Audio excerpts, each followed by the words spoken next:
Fish Lumpia Shanghai. Ito kakaiba. Isang lumpia Shanghai. Pwede ba? Pwede pala. Pwede pala gawing lumpia ang isda. Ito ang tinatawag na fish lumpia Shanghai.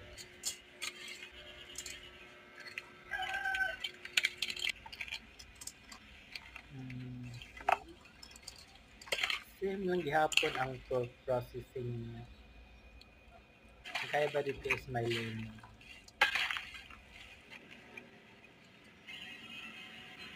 Pwede pala itong